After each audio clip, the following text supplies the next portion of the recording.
Honourable Senators, I rise to speak to Senator Moody's inquiry on a matter of urgency, the regulation of artificial intelligence in Canada. At the outset, I note that the Oxford philosopher Nick Bostrom has argued that, given the potential power of advanced computers to run simulations, our reality is very likely a simulation. With that in mind, you might want to take my speech today with a grain of salt, but we'll wait till the finish, because maybe not. Colleagues, we stand on the cusp of a profound transformation, artificial intelligence. It's a change on the scale of the Industrial Revolution, nuclear energy, or the advent of language itself. AI is not just another emerging technology. It's a force multiplier, a general purpose capability evolving faster than our institutions, laws, and imagination. Today, I'll speak to you about four aspects of this subject. First, I'll outline the far-reaching implications of AI and potential regulation for our democracy and society. Second, I'll explore containment, technical, normative, and legal, as a framework for governance. Third, I'll survey global approaches from the EU to the US and China before turning to Canada's efforts through Bill C-27, the Artificial Intelligence and Data Act. Finally, I'll offer concrete proposals for strengthening our approach so AI remains a tool that serves the public interest, not one that undermines it. First, the social implications of AI and the potential regulation. Some argue that regulation stifles innovation. In the context of AI, however, what we want is innovation accompanied by robust risk management. This is where potential regulation comes in. A strong regulatory framework can attract investment, foster innovation, and bolster public confidence. This is why potential regulation must address civil rights, including rights to privacy, free speech, and transparency, as well as concerns around safety and accountability. The stakes could not be higher. AI is no longer on the margins. It's reshaping how we work, learn, communicate, and govern. In its most advanced forms, AI won't merely assist us, it will replace, optimize, predict, and sometimes outpace us.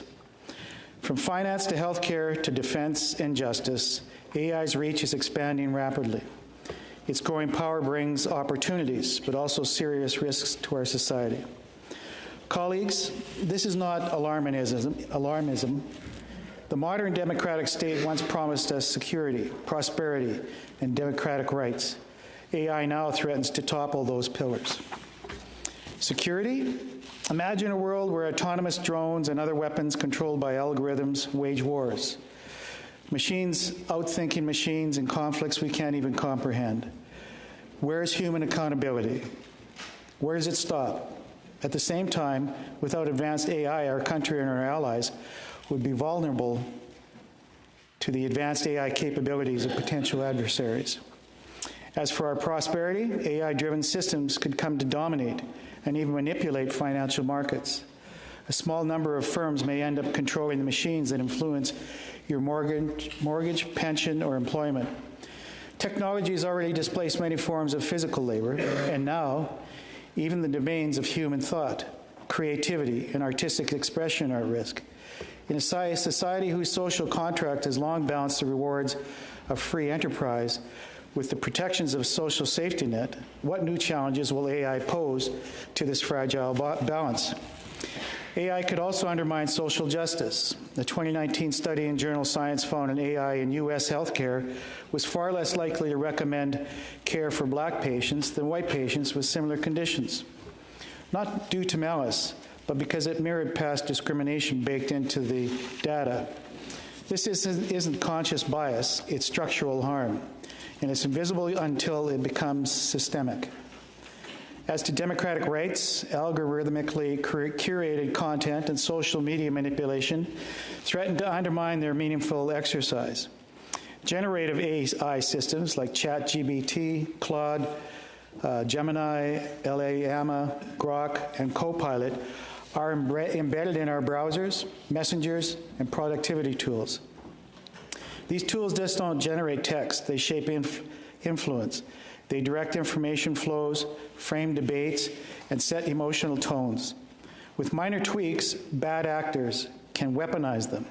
cheaply flooding public spaces with misinformation, deep fakes, and propaganda. In a world where AI undermined the development of critical thinking skills in young people, this is all the more dangerous. Although the one danger is that AI could become malevolent, a pressing concern is that it's indifferent. It doesn't care. It optimizes, it reflects the world as it is, not as it should be, without deliberate choices about the values and limits we encode. AI will default to the logic of profit, power, and prediction. There's no other danger, subtler still, that the machines will misunderstand. Humans are walking contradictions. We're nothing if not inconsistent. We want both adventure and safety, privacy and convenience. We lie, we change our minds, we change our moods, we exaggerate, we regret. How can machines understand us when we contain multitudes? Yet we are poised to hand over not just our tasks, but our judgments, even our ethics, to machines. How will machines balance the rights of individuals with the greater good? A dilemma that humans continue to debate in many contexts. This is not just a technical issue, it's a political challenge, a moral test, a crisis of good governance. So how should we respond? This brings me to the second point, containment. Not as suppression, but stewardship, not through fear, but through responsibility. Containment means democratic control over the tools we create. It rests on three principles. First, technical containment, referring to what happens in a lab or an R&D facility. In the context of AI, this includes using air-gapped systems, secure sandboxes, controlled simulations, emergency shut-off mechanisms, and robust built-in safety and security protocols. These tools help ensure a system's safety, integrity, and freedom from compromise, and allow it to be shut down if necessary. Second, normative containment, a culture among developers and institutions that value ethics over velocity. Power without reflections is dangerous. Third, legal containment, regulation that crosses borders, laws ensuring transparency, civil rights, liability, and oversight. I'll show integrity, values, and ethics, transparency, and sustainability as well. Let me be clear, regulation alone is not enough. A summit or a Silicon Valley press release is no substitute for binding rules.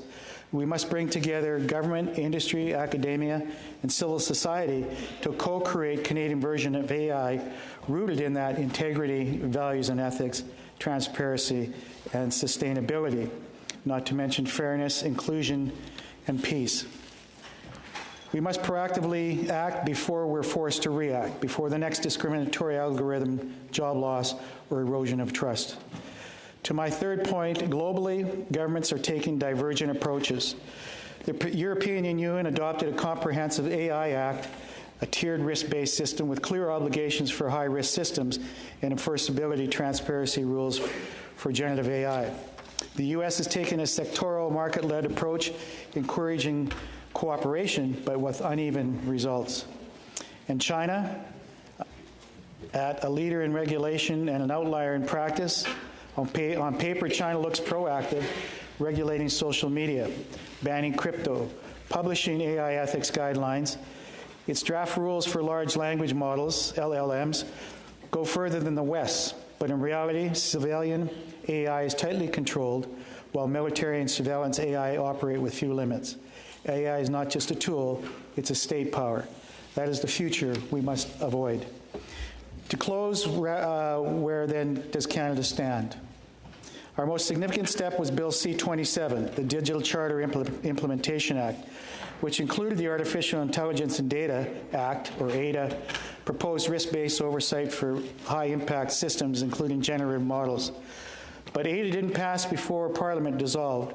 Canada now lacks binding legal safeguards, leaving a critical governance gap. In response, the government introduced a voluntary code of practice for generative AI developers. It encourages fairness, transparency, and accountability, but is non-binding and unenforceable. It's no substitute for legislation. More recently, Canada appointed its First Minister for Artificial Intelligence and Digital Innovation, announced by Prime Minister Carney on May 13, 2025.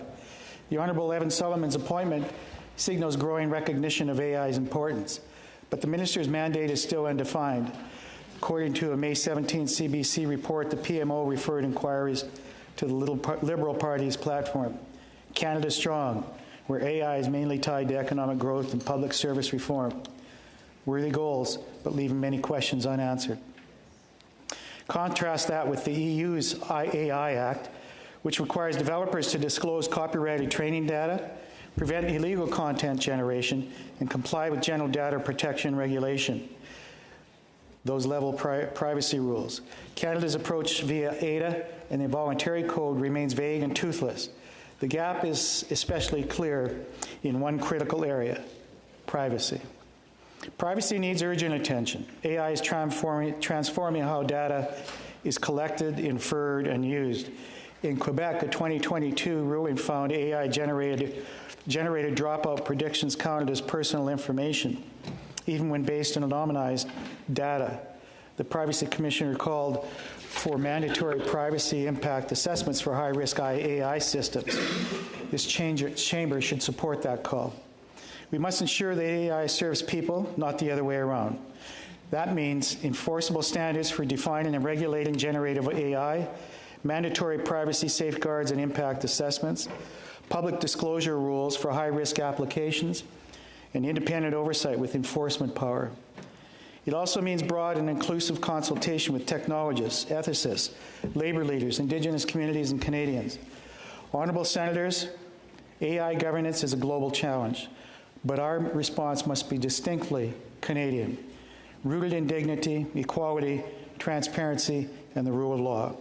AI is not just a tool. It changes how we make decisions, assign accountability, and define human agency. We must meet this moment with clarity and resolve.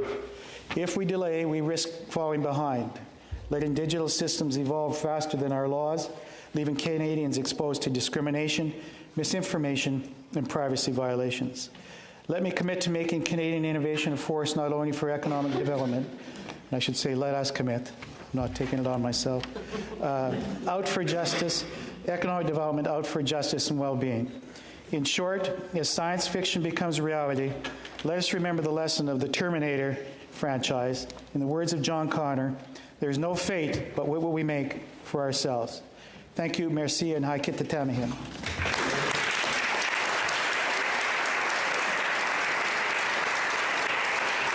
Senator Kutcher, you have a question? Yes. Senator Klyne, will you take a question? Yes, the answer is 7. Senator Kutcher. Thank you so much.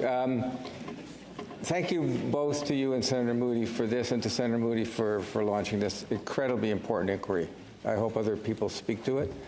One question for our thoughts. AI development comes from two distinctly different categories. One are state-driven, like in China, which it's defined as upholding socialist principles, for whatever that means. The other is private industry-driven. As I understand it, it would be unlikely that one country can create legislation and rules that is going to govern an industry which is driven by private companies or by a state.